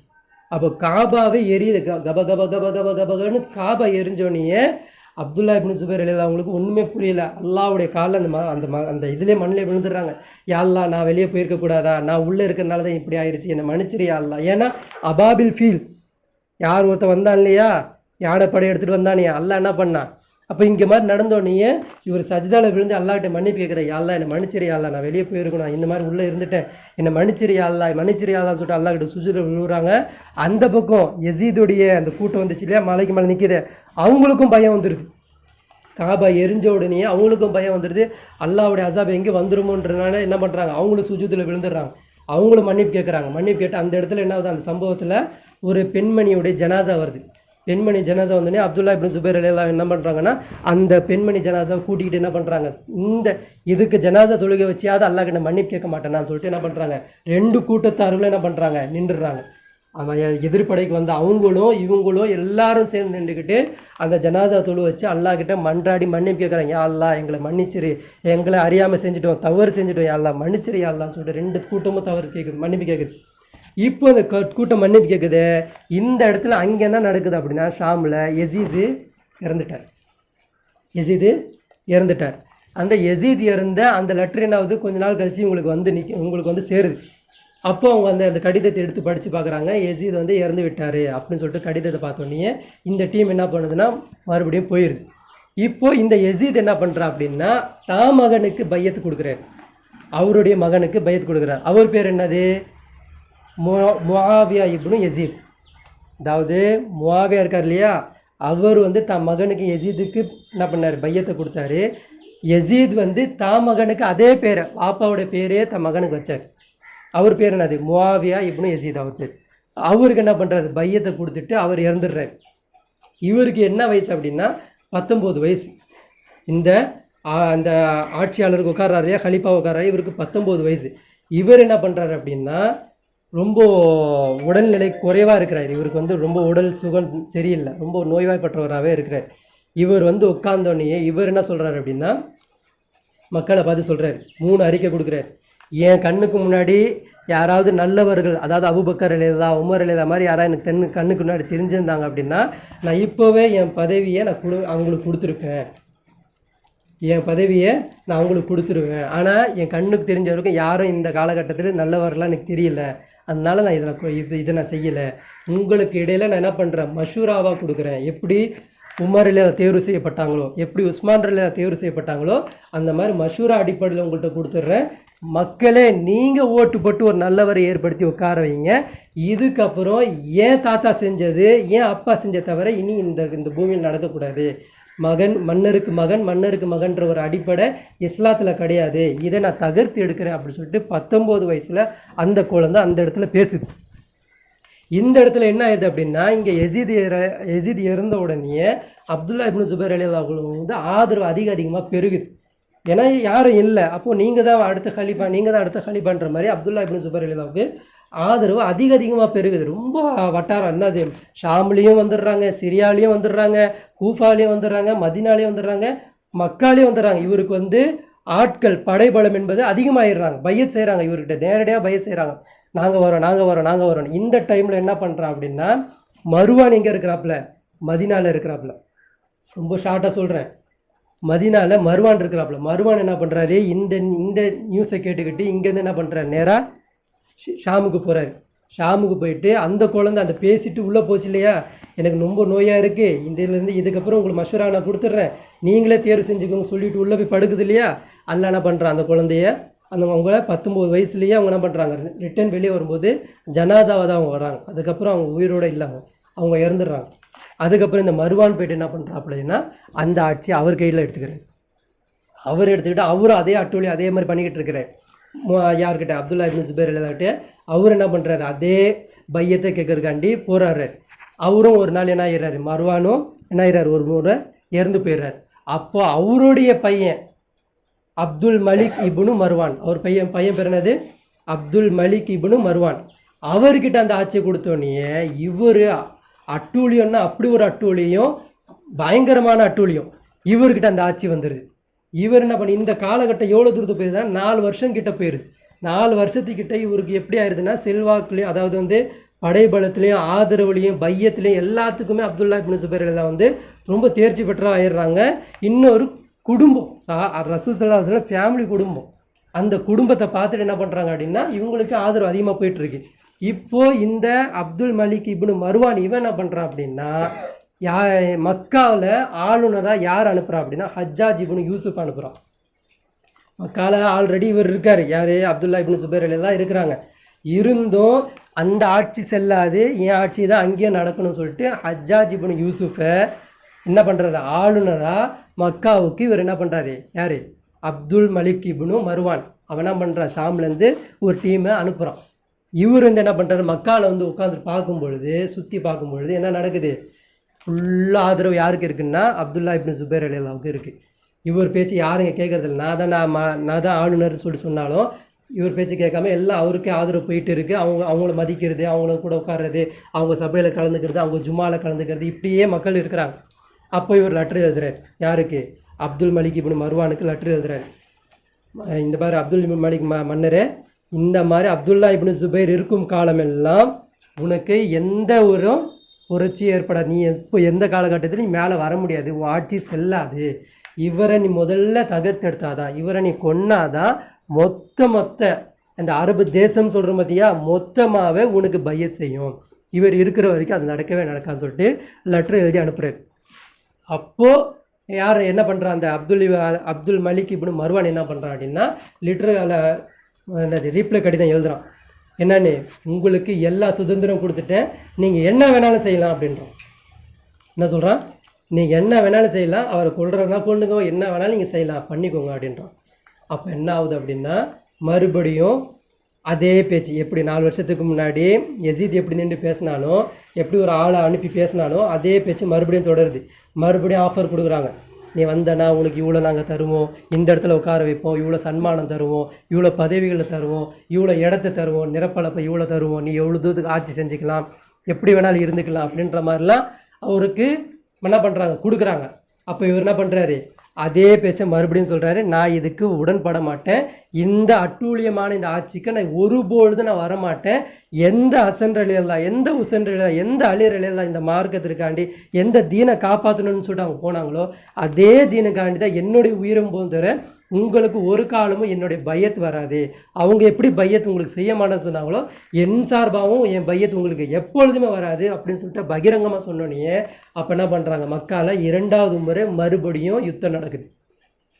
அதே மிஞ்சிக்கின்ற அந்த ஆயுதத்துக்கு மறுபடியும் கொண்டு போய் மக்கா அந்த காபாவுக்கு மேலே, அந்த மலைக்கு மேலே மறுபடியும் எடுத்து வச்சிடுறாங்க.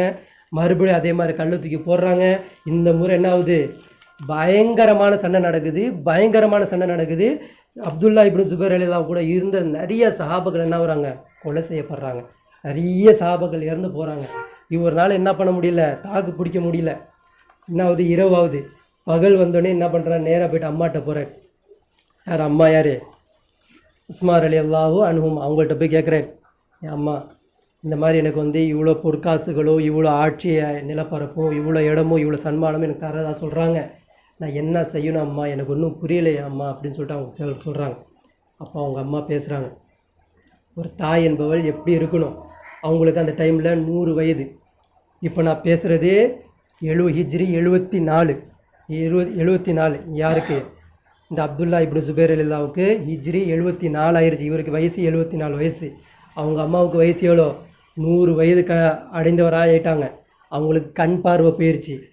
என்னது? கண் பார்வை தெரியல. அந்த நிலைமைக்கு அவங்க மாறிடுறாங்க. அப்போ இவர் போய் என்ன பண்ணுறாரு? அம்மாவை சந்தித்து, இந்த மாதிரி எனக்கு கூட இருந்த நிறைய சஹாபாக்கள் போயிட்டு இறந்துட்டாங்க, என் குடும்பமும் பின்வாங்கிருச்சு, என் கூட இருந்த என் மகன் எல்லாமே என்ன பண்ணான்? எல்லாமே ஓடிட்டான், என் குடும்பம் ஓடிடுச்சு, என்னுடைய கூட இருந்த சஹாபாக்கள் நிறைய இறந்துட்டாங்க, என்கிட்ட யாருமே இல்லையாம்மா, நான் என்ன பண்ணணும்மா அப்படின்னு சொல்லிட்டு அவங்க அம்மாட்ட போய் கேட்குறாங்க. அப்போ அவங்க அம்மா சொல்கிறாங்க, ஒரு வீரனுக்கு இது அழகில்லை, நீ இந்த மாதிரி நிற்கக்கூடாது, நீ எப்படி இருக்கணும் தெரியுமா? நீ எப்படி இருக்கணும்? நீ ஒரு ஷஹீதாக ஆகணும்னு சொல்லிட்டு நீ ஆசைப்படணும். நீ வந்து எந்தற்காக வேண்டிய ஆரம்பத்துலேருந்து எந்த ஒரு தீனுக்காக வேண்டி உன்னுடைய மூச்சாக நின்னியோ அந்த பிடிவாதத்தில் நீ நிற்கணும். நீ ஒரு காலத்தில் என்ன பண்ணிடக்கூடாது, இவங்க கூட இந்த சலுகைக்கும் இந்த துனியாவுக்கும் நீ ஆசைப்பட்டு போயிடக்கூடாது. நீ எப்படிப்பட்ட மகன் தெரியுமா அப்படி சொல்லிட்டு அவங்க என்ன பண்ணுறாங்க, பிற்காலத்தில் அவங்க நடந்த விஷயத்தை எல்லாத்தையும் சொல்கிறாங்க. நீ பிறக்கும் பொழுது தக்பீர் முழங்கப்பட்டது, நீ பிறக்கும் பொழுது எல்லா சஹாபாக்களும் உனக்காண்டி துவா செஞ்சாங்க, ரசூல் ஸல்லல்லாஹு அலைஹி வஸல்லம் அவங்க என்ன பண்ணாங்க, உனக்காண்டி துவா செஞ்சாங்க, இவ்வளோ சிறப்பு உனக்கு இருக்குது, நீ என்ன பண்ணு, இந்த விஷயத்தில் துணிஞ்சு போ மகனே, இந்த விஷயத்தில் உன்னோட உயிர் போனாலும் கவலை இல்லை மகனே, நீ என்ன பண்ணு, தைரியமாக போ, நீ போய் இறந்து போனாலும் ஷஹீதாக தான் ஆவ, உனக்கு எந்த கவலையும் இல்லை அப்படின்றாங்க. அப்போ என்ன பண்ணுறாங்க அப்படின்னா, அப்துல்லா இப்னு ஜுபைர் ரலியல்லாஹு அன்ஹு பண்ணுறாங்க, தன் தாயை வந்து அரவணைக்கிறாங்க. அம்மா, இன்றைக்கி நான் கிளம்பி போனேன்னா நான் உயிரோடு வருவேன்னா எனக்கு தெரியல, நான் உங்களை வந்து அணைக்கிறேன்னு சொல்லிட்டு அவங்க என்ன பண்ணுறாங்க, கட்டி அணைச்சி முத்தம் கொடுக்குறாங்க, நெத்தியில் முத்தம் கொடுக்குறாங்க. இப்போ அந்த சத்திய மார்க்கத்திற்கான நீ இப்போது எந்த ஹசன் ஹுசைன் ரலியல்லாஹு, எந்த அலி ரலியல்லாஹு இந்த மார்க்கத்துக்கு உயிரை விட்டாங்களோ, எந்த பையத்தை வாங்க கொடுக்க மாட்டேன்னு சொன்னாங்களோ, நீனும் அந்த பையத்தை அவங்களுக்கு கொடுக்காத, நீ சத்திய மார்க்கத்திற்கான நீ போ, உனக்கு நான் எப்போவுமே நான் துவா செய்வேன் அப்படின்னு சொல்லிட்டு அவங்க தாய் சொல்கிறாங்க. போகிற அவங்க அம்மாவை கட்டி அணைச்சிட்டு அவர் போகிறாரு. காலையில் காலையில் அந்த போர் ஸ்டார்ட் ஆகுது. மறுநாள் அந்த காலையில் அந்த போர் ஸ்டார்ட் ஆகுது. சொல்கிறாங்க, எதிரியே சொல்கிறான், அவர் எந்த அளவுக்கு அவர் செயல்பட்டார் அப்படின்னா 1000 பேருக்கு தனியாக ஒரு நபராக நின்னார் அப்படின்றாங்க. 1000 பேர் நின்று ஒருத்தனை வெட்டினா எப்படி 1000 பேர் நின்று வெட்டினாங்கன்னா எப்படி இருக்கும், அந்த மாதிரி ஒரே ஆள் அவர் ஒருத்தர் அவர் கூட இருக்கிறாங்க. ஆனால் அவர் மட்டும் எப்படி செயல்படுறாருன்னா ஒரு 1000 பேருக்கு சமமாக அவர் நிகராக நின்று போர் செஞ்சார். எதற்குன்னா அந்த பையத்தை அவர் செய்ய மாட்டேன், ரசூல் ஸல்லல்லாஹு அலைஹி வஸல்லம் எதிரான செய்ய மாட்டேன், அந்த குடும்பத்திற்கு எதிரான பையத்தை செய்ய மாட்டேன்றதை அந்த அவர் நின்று செஞ்சார். எப்படி நடக்குதுன்னா காலையில் ஆரம்பித்து ஈவினிங் வரைக்கும் போகுது. நடுவில் என்ன பண்ணுவார்னா வாழை கீழே வச்சுட்டு தொழுவாராம். லொஹர் தொழுகை என்ன பண்ணுவார், போர் நடந்துக்கிட்டு இருக்கோம், கல் வீசப்படும், அது வீசப்படும், உடம்புல படும், எல்லாமே படுமா. லொஹர் தொழுகையை தொழுவாராம். மறுபடியும் அசர் தொழுகை வந்தால் அசர் தொழுகை அந்த இடத்துல நின்று தொழுவாராம். இவ்வளோ தொழுகைத்துலேயும் அவர் என்ன பண்ணியிருக்கிறாரு, அந்த இடத்துல தொழுகை நேரத்தையும் விடாமல் தொழுகையும் சொல்லிருக்காரு அவர். இதெல்லாம் நீங்கள் புகாரியில் இந்த சம்பவம் ஃபுல்லாக புகாரி 3வது வால்யூம் எடுத்தீங்க அப்படின்னா அப்துல்லா இப்னு ஜுபைர் ரலியல்லாஹு பற்றி நீங்கள் பிறப்புன்னு பற்றி போட்டிங்க இப்போ படிச்சிங்க அப்படின்னா வரிசையாக அவரை பற்றி எழுதிக்கிட்டே வருவாங்க. அவர் அவர் அடக்கம் செஞ்ச வரைக்கும் எழுதுவாங்க.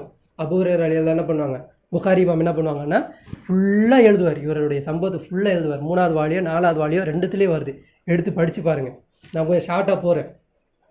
காலை வெட்டின உடனே துடிச்சு சண்டை போட்டிருக்காரு. அதுக்கப்புறம் என்ன பண்ணியிருக்கிறாங்கன்னா அவர் கழுத்தையை வெட்டி அவர் என்ன பண்ணியிருக்கிறாங்க, அவரை ஜனாசா ஆக்கியிருக்கிறாங்க. அதற்கு பிறகு என்ன பண்ணியிருக்கிறான் அப்படின்னா ஹஜ்ஜாஜ் இப்னு யூசுப் என்ன பண்ணான் அப்படின்னா இவர் சிலுவையில் அரைஞ்சிட்டான்.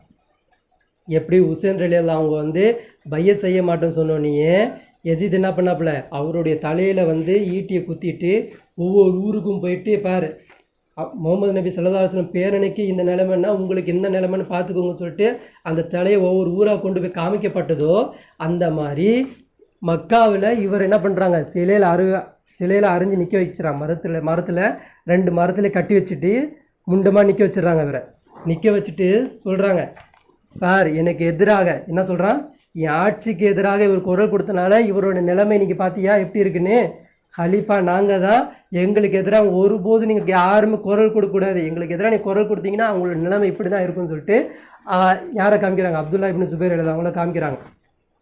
அது எது வரைக்கும் வச்சுருக்கிறாங்க அப்படின்னா ஹஜ்ஜாஜ் இப்னு யூசுப் நினைக்கிறான் அவருடைய அம்மா என்கிட்ட கெஞ்சணும், மன்றாடணும், என் புணத்தாவது கொடுத்துருப்பா, நான் அவங்கள தஃபன் பண்ணிடுறப்பான்றாது பண்ணணும், அது வரைக்கும் அப்படியே தொங்க வைப்பேன்ற மாதிரி அவங்க என்ன பண்ணுறாங்க வச்சுருக்கிறாங்க. அந்த ஜனாசா என்ன ஆகுதுன்னா 1 நாள் இல்லை 2 நாள் இல்லை, அது அழுவி போய் அதுலேருந்து நறுமணம் வீச ஆரம்பிச்சிருச்சான். அல்ல என்ன பண்ணுறாத அந்த அந்த அந்த ஜனாசாலேருந்து ஒரு பிணத்துலேருந்து என்ன அது கெட்ட துவாரம் தானே வரணும், அதுலேருந்து நறுமணம் வீசுதான். அந்த ஊர் ஃபுல்லாக அந்த நறுமணத்தை அவங்க சுவாசிக்கிறாங்களாம். இதையும் பார்த்துட்டு ஹஜ்ஜாஜ் இப்னு யூசுஃப்க்கு என்ன உள்ள பொருட்களை என்னடா இது இப்படின்னு சொல்லிட்டு என்ன பண்ணுறான், ஒரு பூனை அழுவி போன ஒரு பூனையை எடுத்து என்ன பண்ணுறான் அந்த ஜனாசாவோட சேர்த்து கட்டி வைக்கிறான். அப்பயாவது அவங்களுக்கு கெட்ட வாடை போட்டோம் அப்படின்னு. ஆனால் அல்லாஹ் எந்த அளவுக்கு அந்த ஜனாசாவை சிறப்பிச்சான் அப்படின்னா என்ன பண்ணுறான் அப்படின்னா இந்த நறுமணத்தை அந்த பூனையோடைய நறுமணம் அதோடைய கெட்ட வாடை இருந்தாலும் இவருடைய நறுமணம் அதிகமாக வீசுது. அந்த மக்களை எல்லாரும் அந்த நறுமணத்தை சுவாசிக்கிறாங்க. அப்போது ஒரு நாள் என்ன ஆயிடுறாங்கன்னா என் மகனை நான் பார்க்க போவேன், என் மகனை எங்கே தொங்க விட்டுருக்கான் அந்த இடத்துக்கு நான் போயே தீருவேன்னு சொல்லிட்டு யார் வராங்க, அஸ்மா ரலியல்லாஹு அன்ஹா என்ன பண்ணுறாங்க, அங்கேருந்து வராங்க. மக்களுங்க தூரமாக இருப்பாங்க இல்லையா, ஒட்டகத்தில் கண்ணு தெரியாத அவங்க கிளவி ஆகிட்டாங்க, கண்ணு தெரியல, என் மகனை நான் பார்க்க போகிறேன் எப்படி இருக்கான்னு தெரியல, அந்த இடத்தையாவது காட்டுங்க சொல்லிட்டு என்ன பண்ணுறாங்க ஒட்டகத்தில் வராங்க. வந்துட்டு அந்த தொங்க விடப்பட்டிருக்கு, அது கீழே நின்றுட்டு அல்லாஹ் கிட்ட மன்றாடி துவா கேட்குறாங்க. அதுக்கு முன்னாடி அவர் போருக்கு போகும்போதும் அல்லாஹ் கிட்ட துவா கேட்பாங்க, யா அல்லாஹ் நான் உனக்காக வேண்டி நான் ஹிஜ்ரா செஞ்சுருந்தேன்னா, இவருடைய தாத்தா உனக்காக வேண்டி ஹலீஃபாவில் இருந்திருந்தார் அப்படின்னா, இவருடைய வாப்பா அஷ்ரத்துல் முபஷராலே இருந்திருந்தானா, இந்த குழந்தைக்கு நீ அருள் புரியா அல்ல அப்படி சொல்லிட்டு அவங்க அம்மா அந்த போருக்கு போகும்போது இந்த துவாலாம் சொல்லுவாங்க. அதெல்லாம் நல்லா வரிசையாக நல்லா ஒரு அழகான வரிசையாக வரும். எனக்கு அந்த வசனம்லாம் தெரிய மாட்டேங்குது, அது நல்ல அழகழகாக வரும். அது அவங்க சொல்லுவாங்க, துவா கேட்பாங்க அந்த குழந்தைக்காண்டி. இப்போ இதே இடத்துல என்ன பண்ணுறாங்கன்னா அந்த ஜனாசா கீழே நின்று அல்லாஹ் கிட்ட துவா கேட்குறாங்க, யா அல்லாஹ் உன்னுடைய குதிரைப்படை எங்கே அல்லாஹ், உன் குதிரைப்படை நீ இறக்குவேன்னு சொல்லியிருக்கல, அந்த குதிரைப்படை இறக்கியா அல்லாஹ் அப்படின்றாங்க. அப்படின்னா என்னது, மதுரை போரில் வந்தாங்க இல்லையா மலக்குமார்கள் குதிரைகளும் வந்தாங்க இல்லையா, அந்த மாதிரி அபாவில் ஃபீல்னு ஒன்று வந்துச்சு இல்லையா, உன்னோட படைன்னு நீ சொல்கிற இல்லையா, அந்த மாதிரி ஒரு குதிரை படை இறக்கிய அல்லா இவனுக்கு எதிராக நீ இவங்களெல்லாம் நீ அலட்சாட்டியம் பண்ணுறவங்கள நீ என்ன பண்ணு, நீ அழி அல்லான்ற மாதிரி அல்லாஹ் கிட்ட துவா கேட்குறாங்க. அந்த ஜனாசா கீழே நின்றுக்கிட்டு துவா கேட்குறாங்க, அல்லா குதிரைப்படை அனுப்பியா அல்லா அப்படின்னு சொல்லிட்டு அவங்க துவா கேட்கும்போது ஹஜ்ஜாஜ் இப்னு யூசுஃப் இதை பார்த்துடுறான். பார்த்தோன்னே அவனுக்கு பயம் வந்துடுது. அந்த இறக்குங்க அப்படின்றான். அதை இறக்கி என்ன பண்ணுறான்னா அம்மா கிட்ட கூட கொடுக்காம யூதர்கள்லாம் அடக்கம் செய்யப்பட்டிருப்பாங்க இல்லையா, அந்த இடத்துல அந்த பணத்தை தூக்கி போட்டுடுறாங்க. இந்த அம்மா கண்ணு தெரியாமல் அந்த பணத்தை போய் கண்டுபிடிச்சி எடுத்துகிட்டு வந்து அந்த ஜனாசா கண்டுபிடிச்சி எடுத்து வந்து என்ன பண்ணுறாங்க, வச்சு குளிப்பாட்டி அவங்கள அடக்கம் செய்கிறாங்க. அடக்கம் செஞ்சதுக்கு பிறகு அதுக்கப்புறம் என்ன நடக்குது அப்படின்னா, இப்போ கூட என்ன பண்ணல, ஹஜ்ஜாஜ் இப்னு யூசுஃபை யார் வந்து பார்க்கல, அவங்க அம்மா வந்து இன்னும் பார்க்கல. அப்போ என்ன பண்ணுறேன்னா ஒரு ஆள் அனுப்பி அவங்கள வந்து என்னை பார்க்க சொல்ல அப்படின்னு வர சொல்ல அப்படின்றான். அப்போ அவங்க சொல்கிறாங்க நாங்கள் வரமாட்டேன், அவனை பார்க்க நான் வரவே மாட்டேன் அப்படின்றாங்க. அப்போ அவன் மறுபடியும் சொல்லி அனுப்புகிறான். இப்போது இந்த முறை அவங்க வரல அப்படின்னா அவங்களுடைய தலை முடி இருக்கு இல்லையா, அதை பிடிச்சி இழுத்துட்டு இழுத்துட்டு வருவேன், அந்த மாதிரி கட்டளை போடுவேன் சொல்லு அப்படின்றாங்க. அப்போது அதையும் வந்து சொல்கிறாங்க அந்த தாய்கிட்ட. அந்த தாய் சொல்கிறாங்க, எனக்கு அப்படிப்பட்ட ஒரு நிலை நடக்கட்டும், நானும் பார்க்குறேன், அந்த நிலை எனக்கு வரும் வரைக்கும் நான் வரவே மாட்டேன் அப்படின்றாங்க. இவங்க எப்படிப்பட்ட காலகட்டத்தில் எப்படி பேசுகிறாங்க தெரியுமா, எந்த தாபியன்களும் துணிஞ்சு வந்து நிற்கல, இமாம்கள் பணிஞ்சு போயிட்டாங்க, தாபியன்கள் பணிஞ்சு போயிட்டாங்க, தாபியன்கள் பணிஞ்சு போயிட்டாங்க, நிறையா சஹாபாக்கள்கிட்ட மிரட்டி பையத் வாங்கிட்டாங்க. இப்படிப்பட்ட யாருமே எதிர்த்து குரல் கொடுக்காத நிலையில் யார் குரல் கொடுக்குறா, உண்மையான சஹாபி, அல்லா மேலே பயம், அல்லாவுக்கு தான் என்னோட பயம் இருக்குன்னு நினைக்கிறாங்க பார்த்தீங்களா. அவங்க எப்போவுமே எந்த மனிதர்களுக்கும் எந்த ஆட்சிக்கும் அவங்க பயப்பட மாட்டாங்க. அவங்க எதிராக அவங்க பேசுகிறாங்க, துணிஞ்சு பேசுகிறாங்க. 100 வயசில் கடந்து போயிட்டுருக்கு, அந்த டைமில் அவங்க பேசுகிறாங்க, இன்னால் அவங்ககிட்ட வர முடியாது, நான் வரவே மாட்டேன், அப்படி ஒரு நிலை நடந்தால் நானும் பார்க்குறேன், அது எப்போ நடக்குது, அவனை அப்படியே என்னை வந்து தலைமுடி இழுத்துட்டு போக சொல்ல அவனை அப்படின்றாங்க. அப்போ கடைசி வரைக்கும் அவர் இவங்க போகல. அப்போ ஹஜ்ஜாஜ் இப்னு யூசுஃபே இவங்க வீடு தேடி வரும்போது எப்படி வரான்னா செருப்பு அணிந்தவராகவே வீட்டுக்குள்ளே வரான். வீட்டுக்குள்ளே வந்துட்டு எப்படி பேசுகிறான் அப்படின்னா, என் தாயே அப்படின்றான். நான் சொல்கிறான், என் தாயே அப்படின்னோடனே அவங்க சொல்கிறாங்க, நீ எனக்கு தாயே, நீ வந்து எனக்கு மகனும் கிடையாது, நான் உனக்கு தாயும் கிடையாது, எந்த ஒரு சிறுவேளை நீ என் மகனை அலைஞ்சியா நீ தொங்க விட்டியோ அவன்தான் என் உத்தம வீர மகன், அவன்தான் நேர்வழி பெற்றவன், அவன்தான் என்னுடைய மகன், நீ இந்த வார்த்தையெல்லாம் பேசுறதுக்கு உனக்கு தகுதி கிடையாது அப்படின்னு சொல்லும்போது, அப்போ ஹஜ்ஜாஜ் இப்னு யூசுஃப் சொல்கிறான், அம்மா நான் ஏன் அவளை அடித்தேன் அப்படின்னா, ஒரு கலீஃபாவுக்கு எதிராக வந்து என்ன பண்ண செயல்பட்டான், ஒரு கலீஃபாவுக்கு எதிராக செயல்பட்டால் அவனை அடிக்கணுமா இல்லையா அப்படி சொல்லிட்டு எதை கம்பேர் பண்ணி பேசுகிறான்னா, ஆதம் அலைஹிஸ்ஸலாமை கம்பேர் பண்ணி பேசுகிறாப்புல. ஆதம் அலைஹிஸ்ஸலாமு என்ன சொர்க்கத்தில் இருந்தார், ஒரு தவறு செஞ்சனால அவர் என்ன பண்ணான், அவளை இறக்கிட்டான்.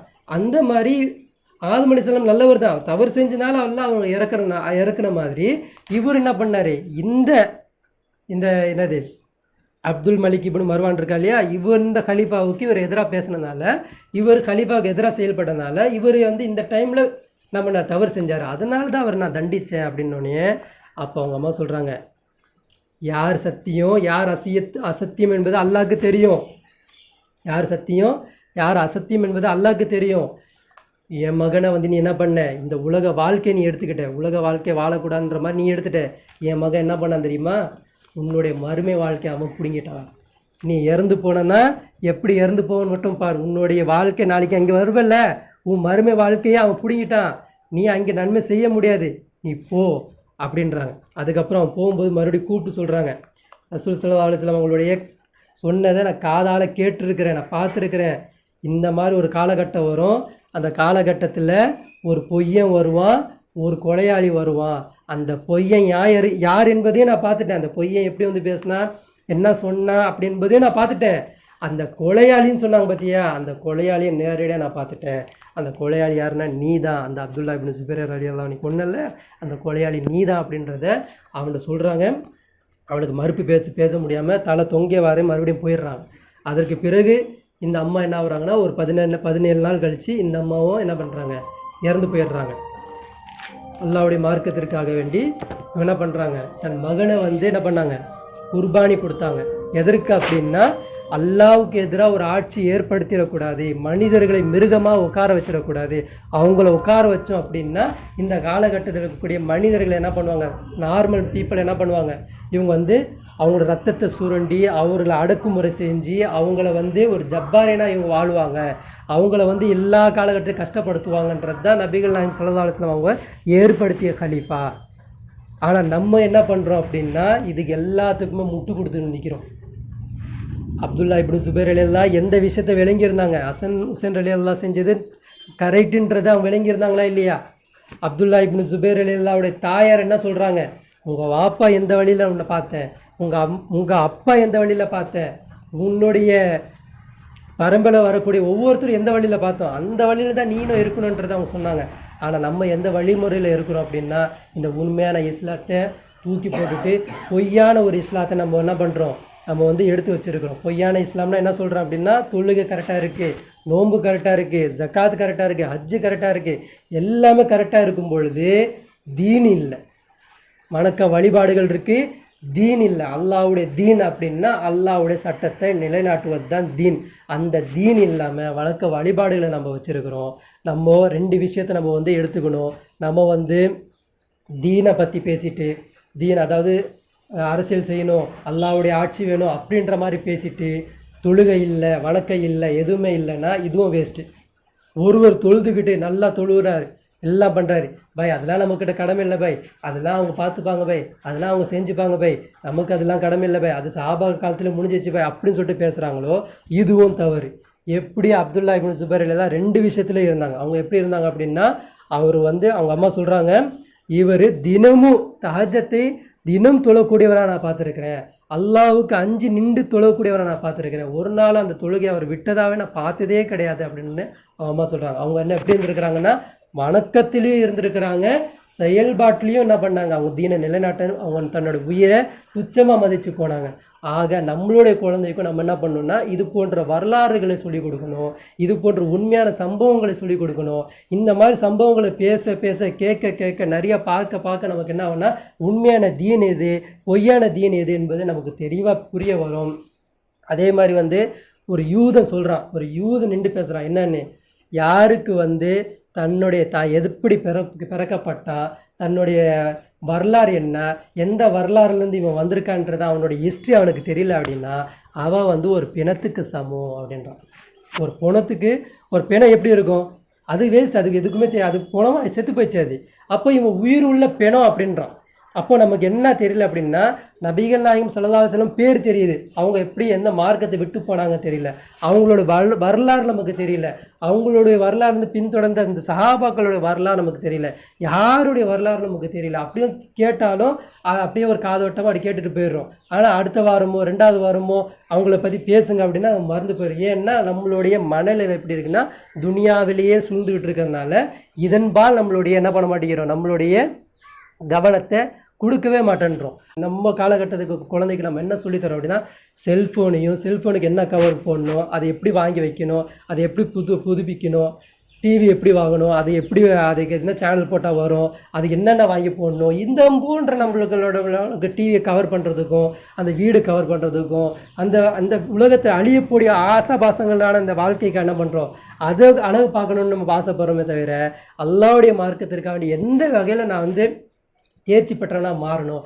எனக்கு உலக மேப்பு கொடுத்தா இந்த இடத்துல ஈராக் இருக்குது, இந்த இடத்துல ஈரான் இருக்குது, இந்த இடத்துல ஆப்கானிஸ்தான் இருக்குது, இந்த இடத்துல பஹ்ரைன் இருக்குது, இந்த இடத்துல பாலஸ்தீன் இருக்குன்னு எனக்கு சொல்ல தெரியுமா, சொல்ல தெரியாது.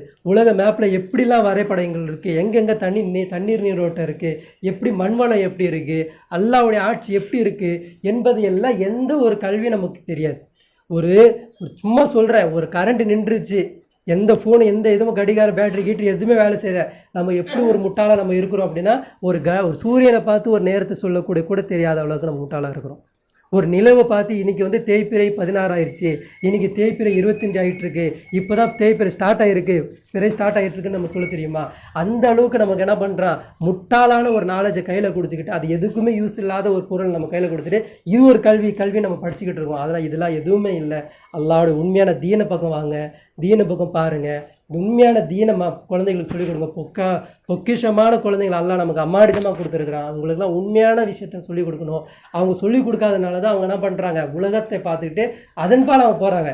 நான் இப்படி வாழ்கிறேன், நான் அப்படி வாழ்கிறேன், நான் இப்படி சட்டை போடுறேன், நான் அப்படி பண்ணுவேன், இப்படி போவேன், அப்படி போவேன்னு சொல்லிட்டு அப்படி தான் போகிறாங்க. தவிர இந்த சஹாபி மாதிரி நீ வரணும்டா, இந்த பிலால் ரலியல்லாஹு அன்ஹு மாதிரி நீ இருக்கணும்டா, இந்த அப்துல்லா இப்னு ஜுபைர் மாதிரி நீ வாழ்பெயர்ச்சி எடுக்கணும்டா அப்படின்ற மாதிரிலாம் நம்ம வீரமிக்க வசனமாகவோ வீரமிக்க ஒரு சம்பவத்தை அவங்களுக்கு சொல்லிக் கொடுக்குறது இல்லை. ஏன்னா நமக்கே தெரியாது.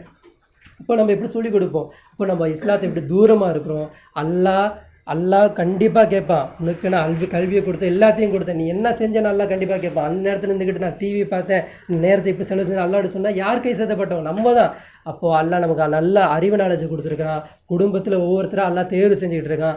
அந்த கல்வியாளர்களை உட்கார வச்சு அவங்களுக்கு என்ன தெரியுமோ அவங்கள பேச வச்சா குழந்தைக்கு சொல்லிக் கொடுங்க. இப்படிலாம் சொல்லிக் கொடுத்தோம் அப்படின்னா நமக்கும் இஸ்லாம் ஸ்டடி ஆகும். நம்மளோட ஈமான் என்பது எப்படி அப்படின்னா, ஒரு பைக் ஓட்டுற மாதிரி. ஒரு பைக்கை நீங்கள் எடுத்து ஓட்டுறீங்க அப்படின்னா ஒரே கண்டிஷனில் ஓட்டிடுவீங்களா? 100லேயே ஓட்ட முடியுமா? 100லேயே ஓட்ட முடியாது. திடீர்னு 60க்கு வருவீங்க, திடீர்னு 10க்கு போவீங்க, திடீர்னு 20க்கு போவீங்க. அப்படி தான் ஈமான் திடீர்னு அப்படியே மேலே வரும், அப்படியே பொங்கும். திடீர்னு ஈமானே இல்லாமல் நீங்கள் தவறு செய்வீங்க. அப்போ அல்லாஹ் கிட்ட ஒவ்வொரு கட்டத்துலையும் தினமும் நபிகளாம் ஸல்லல்லாஹு தினமும் அல்லாஹ் கிட்ட துவா கேட்டிருக்காங்க. அல்லாஹும்ம யா முகல்லிபல் குலூப் சப்பித் கல்பி அலா தீனிக். உள்ளத்தை புரட்டக்கூடியவனே என் உள்ளத்தை உன் மார்க்கத்தின்பாலே நிலைத்து நிற்க செய்வாயாக தினமும் கேட்டிருக்கிறாங்க. இந்த துவாவை நான் கேட்போம். நம்ம கேட்டதெல்லாம் சத்தியத்தில் இருக்கணும்னு சொல்லிட்டு அப்படியே போயிடக்கூடாது. அல்லாஹ் கிட்ட தினமும் இந்த துவா கேட்டுகிட்டு இருந்தால் அல்லாஹ் நம்மளுக்கு சத்தியத்தை காமிச்சிக்கிட்டே இருப்பான். நடக்கக்கூடிய நிகழ்வுகளை புரிய வைப்பான். இதன்பால் அல்லாஹ் கிட்ட துவா கேட்போம். இன்ஷா அல்லாஹ் மஹதி அலைஹிஸ்ஸலாம் வந்தாங்கன்னா அவங்க கூட போகிறதுக்கு தயாராகணும். உனக்கு என்னப்பா தெரியும்னு கேட்டாங்கன்னா என்ன சொல்லுவீங்க? ஒரு மேப் போட தெரியுமா, இல்லை அரபி தெரியுமா, இல்லை வால்பேச்சு தெரியுமா, இல்லை இந்த மாதிரி அந்த மாதிரி ஆயுதம் வச்சுருக்கா, அப்படி இருக்குது இப்படி ஏதாவது எதுவுமே நமக்கு தெரியாது. அப்போது அது தெரியாதுன்னு இருந்தால் கூட பரவாயில்ல. ஒரு வீரமிக்கவராக நிற்கணும்ல. அந்த காலத்தில் நிற்கிறதுக்கு என்ன வேணும்? தக்வா வேணும். அந்த தக்வா எதில் இருக்குன்னா தொழுகையில் இருக்குது. தொழுகை நம்ம அதிகப்படுத்துவோம். இன்ஷா நானும் தொழுகையா மாறணும். அப்படிப்பட்ட நல்மக்களாக உங்களையும் என்னையும் அல்லாஹ் ஆக்கி அறிவுகளை சொல்லி என்னுடைய உரையை முடித்துக் கொள்கிறேன். வாஹிர் தாவானா அல்ஹம்துலில்லாஹி ரப்பில் ஆலமீன். அஸ்ஸலாமு அலைக்கும் வரஹ்மத்துல்லாஹி வபரகாத்துஹு.